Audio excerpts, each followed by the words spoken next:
Hey, everybody. Dennis Tooley here with the MS Warriors Way podcast and wanted to stop in today to share my story, my MS journey. Uh, for those of you who this may be your first time joining us here on the MS Warriors Way podcast, uh, well, welcome. And do me a favor and go ahead and hit the subscribe button so that you will be a part of the MS Warriors Way family. And if you like what you're seeing here, give us a thumbs up in the process. And while you're subscribing, go ahead and hit that bell on the side because if you hit that bell, it'll let you know anytime we release a new episode of the MS Warriors Way podcast. But as I said today, I wanted to share my story. I realize that, some of you are checking out the podcast, you're checking us out on YouTube, or you're jumping on the uh, audio version of the podcast, and you're saying, well, why should I listen to this guy? Well, here's my story. Uh, my journey with MS actually started a long time before I was ever diagnosed. I was a freshman in college and I started having issues that uh, we couldn't find any explanation for. I started having these horrible headaches to the point where the pain would get so bad I would pass out. Um, I started having numbness in my feet and tingling in my hands. Uh, there were times when my balance wasn't all that great, and uh, would go to see the doctor, and they would say, "Well, maybe you have a pinched nerve," and so they prescribed some physical therapy, and that helped for a while, and the symptoms went away. And, well, I guess we fixed it. But then the symptoms would come back, and I'd go back to the doctor, and they'd be, well, maybe it's this, maybe it's that. And they, now, mind you, this was long enough ago that we didn't have MRIs. Uh, the, the big technology of that time was the CAT scan. Uh, they did one of those and nothing showed up. And they ran blood tests, they ran all kinds of stuff. They didn't really know what it was, they couldn't put their finger on it, but they kept trying. Well, in that process, uh, I would get very frustrated because I wasn't getting any answers. Um, there were actually a couple of doctors that they couldn't figure it out, so they pretty much said, "Well, it must just be in your head."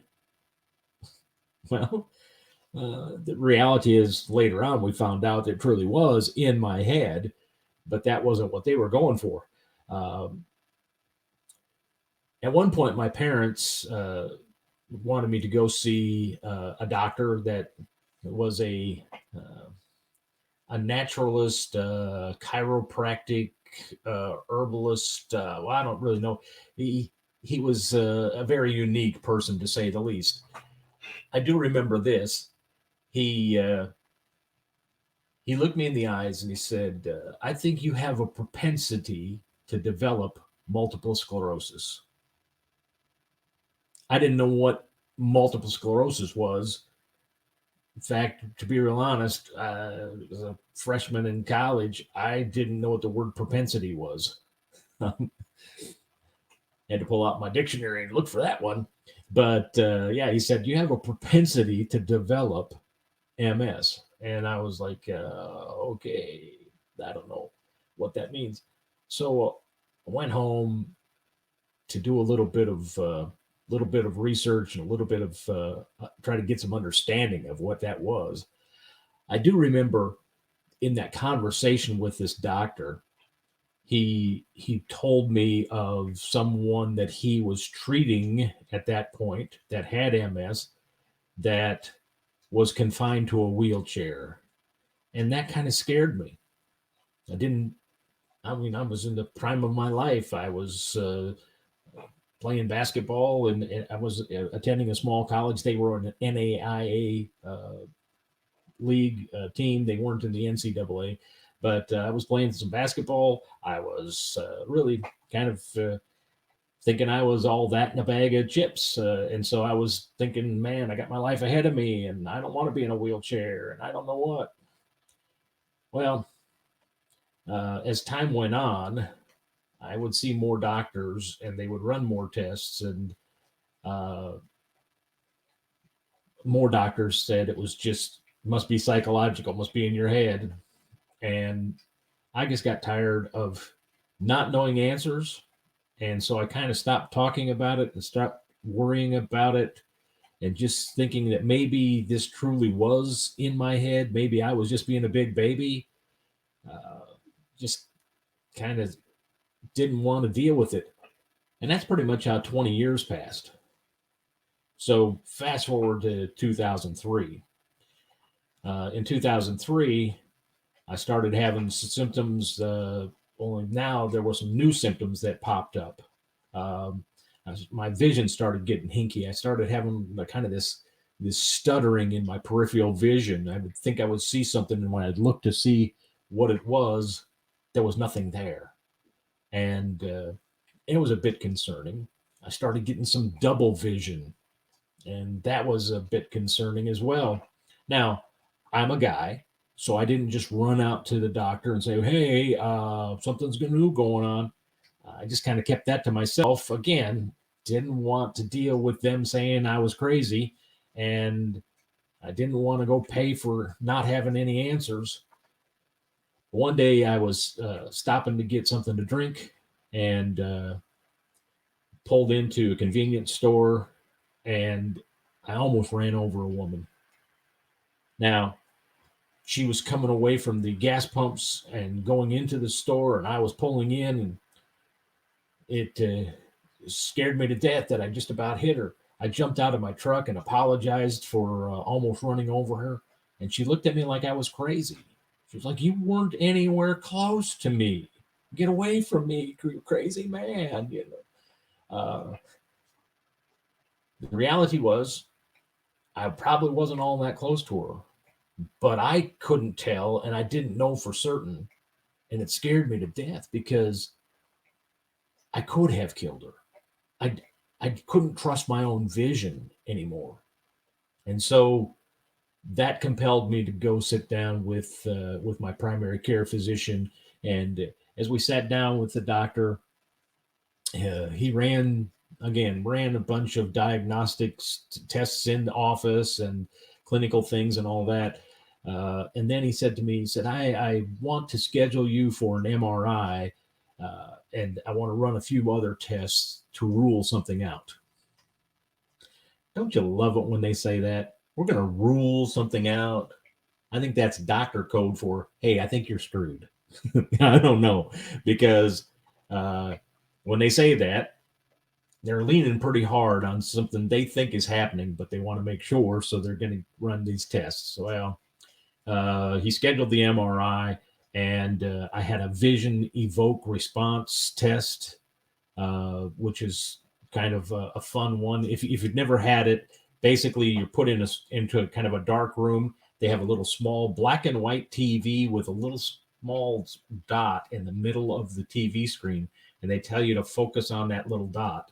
And then they put these checkerboards that move behind it, and it's just constant moving behind that you're trying to focus on. And they're measuring, because they hook you up with wires and stuff to your head, and they're measuring how much of the visual impulses you're registering, and if you're registering them properly and all of that. That was a crazy test. And then they scheduled a spinal tap. And if you've never had one of those, wow, that's fun. We should have a big party. Let's just get everybody together and have a spinal tap party. No, it's not fun. Anyway, they did the tests, and then I remember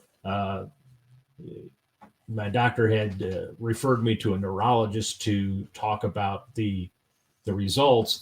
The neurologist, when they wanted to talk about the results of all of those tests, they called us in, and it was funny because this doctor, she was she was a little bit nervous to give me the news. It was almost like uh, it was almost like she was about to tell me that she thought I was pregnant.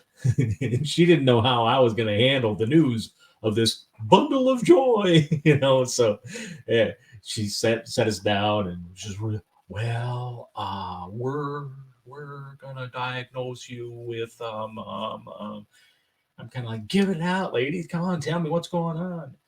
And she finally said, we're diagnosing you with multiple sclerosis, relapsing, remitting multiple sclerosis.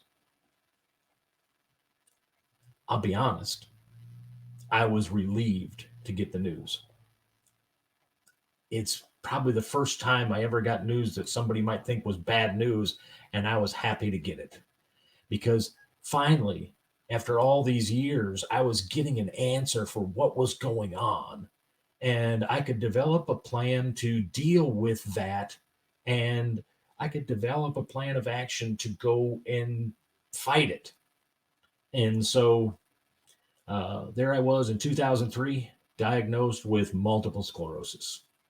Now, since that time, I got started on one of the injectable medications. Now, at that time, in 2003, there weren't a whole lot of options. I think there were maybe three basic options that you had that were uh, available, maybe four, but there were not many options, and they were all shots. Give yourself an injection. That first injectable that I got started on, I didn't tolerate it all that well.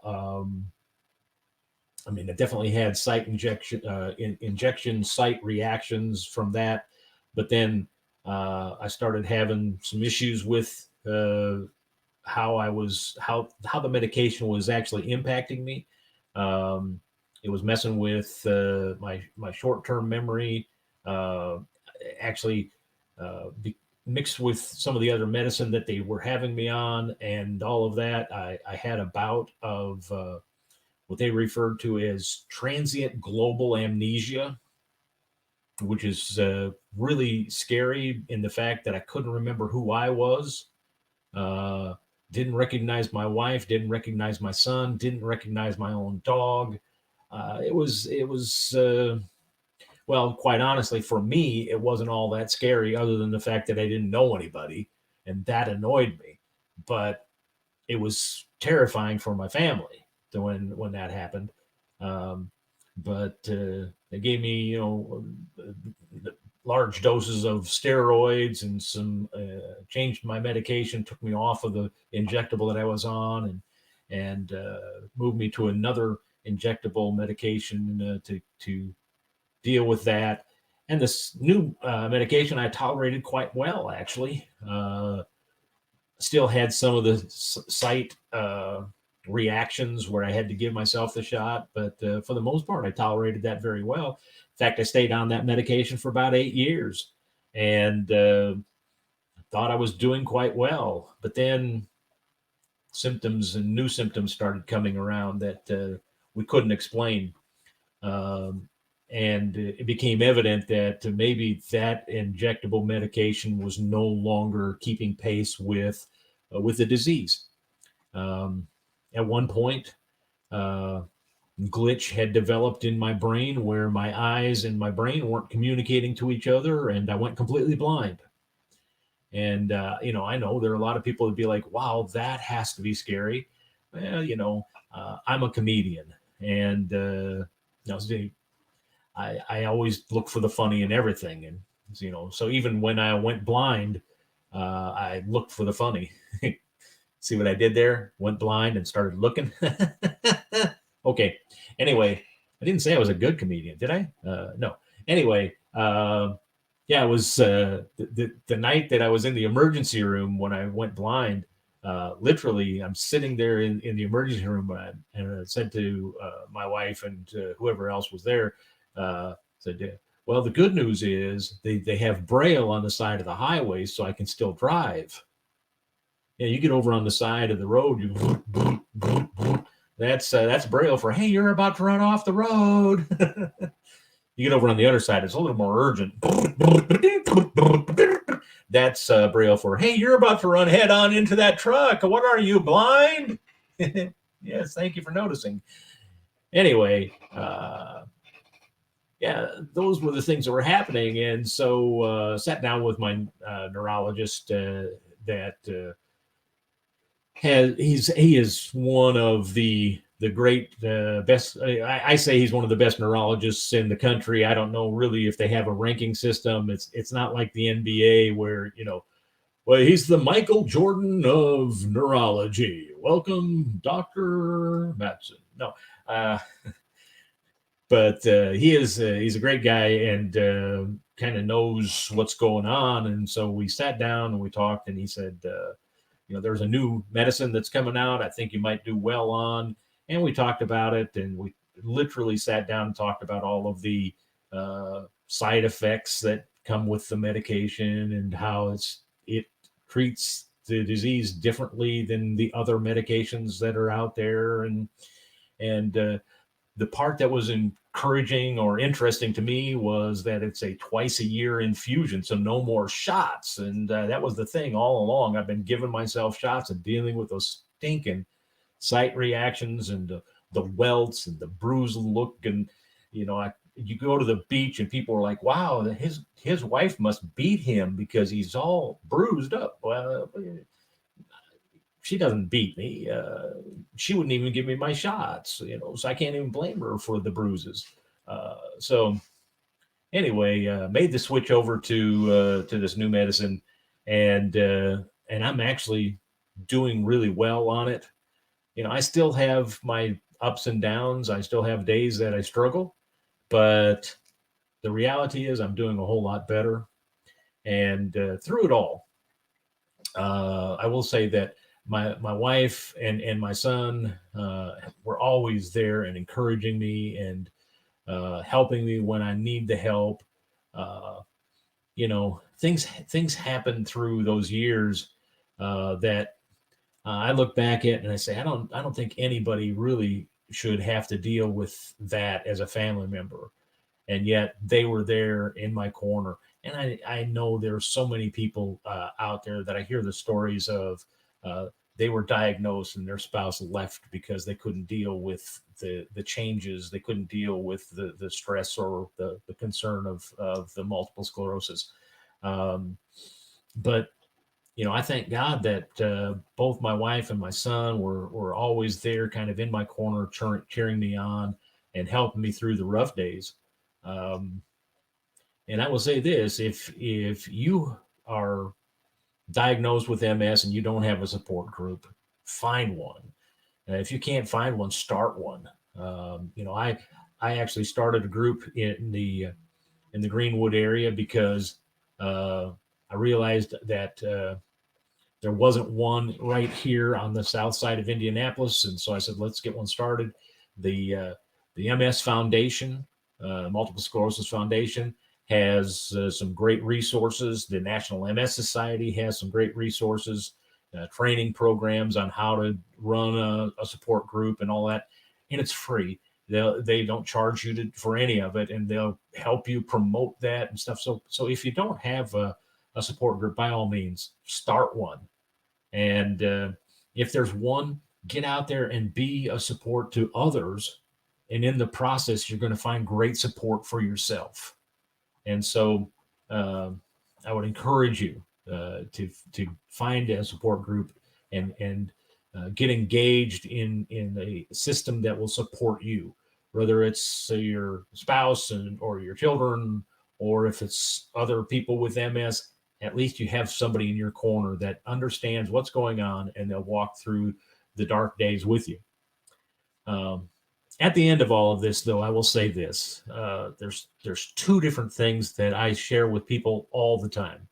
Any chance I get to encourage somebody who is either trying to find the diagnosis, they've just been diagnosed, or they've been living with the diagnosis for a long time, like I have. Here's the thing: to me, multiple sclerosis is a speed bump on the road to life. It's going to slow me down from time to time, but it's not going to stop me. I'm not going to let the MS determine who I am, what I'm going to do. It's not going to run my life, control my life. It's not my life. It's a part of it. It is not my life. And the second thing that I want to say is MS, multiple sclerosis, it's 2 words, not a sentence. There's so many people that they look at the diagnosis and they say, man, this is just so horrible. I don't know if I can deal with this anymore. I don't know what I'm going to do. Oh, if you look at it as it's going to control you, then you're surrendering to be the slave of the MS. I refuse to be a slave to the MS. I refuse to let it be the controlling factor in my world. I have to pay attention to it. I have to be honest with it. But at the end of the day, I don't let it control me.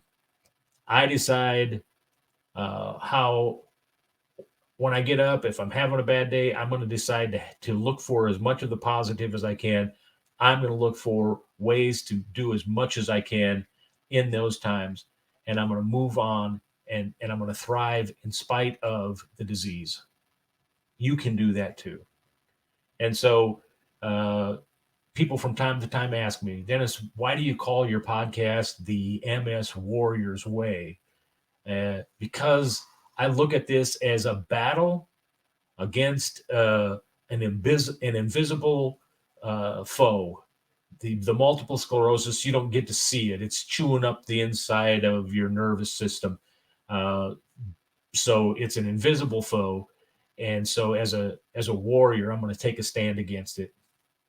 And I started this podcast because I wanted to share with people what are the ways that you can do the same. What are the ways that you can find to get past the day-to-day struggles and still live life with a fullness that some people don't think exists. And so that's why we started the MS Warriors Way podcast. And that's why I'm in the process, and I'll be making a big announcement here soon. But I'm in the process of trying to start something, a whole YouTube channel for multiple sclerosis issues. So be watching for Multiple Sclerosis TV or MSTV, getting that started right now. I'm in the process of putting all those pieces together to make that happen. So be watching for that. That's going to be coming out soon. MSTV, Multiple Sclerosis TV, and it'll be a YouTube channel with access to a number of different pieces of just information about MS, information about research that's coming up, treatment options. We'll talk about all of that. We'll talk about just dealing with the day-to-day struggles and issues that come with MS. And there's going to be a whole section just for the encouraging and motivation side of, you can do this. You can get past the struggle of MS, and you can thrive in spite of the MS. There's not a cure for it, but that doesn't have to stop you. And so that's why I started the MS Warriors Way podcast, and that's why I'm starting Multiple Sclerosis TV, so that people have a place to come to and a resource to come to. And so, hey, if that sounds good to you, if it sounds exciting to you, give me the thumbs up, hit that thumb up, like button there. Let me know that that's something that you think is going to be good. Leave me a comment about what you think of that. If you got a comment about what you'd like to see happen in any of that, please let me know that as well. And if you haven't already done so, please subscribe to the MS Warriors Way channel on YouTube. Subscribe to the podcast and share it with people. So together we can see great things happen. So, well, I appreciate you letting me to take a little bit of time to share my story with you today. And I hope that as we move forward, you will continue to listen or watch the podcast here on the MS Warriors Way, and you'll support not only this particular channel on YouTube by subscribing and sharing it with others, but keep your eyes open for Multiple Sclerosis TV coming soon to YouTube near you. I almost got that out without stumbling and stuttering, didn't I? Anyway, thanks so much and for listening. Thanks so much for being here and supporting what I'm doing. And like I say, if you can share this with someone, that'd be great. Between now and the time that we get together again, just remember that you get to choose the attitude that you have. You get to choose what your focus is. And I hope you choose something positive, something exciting, and then you share that with others and encourage others along the way. And let's do it the Warrior's way.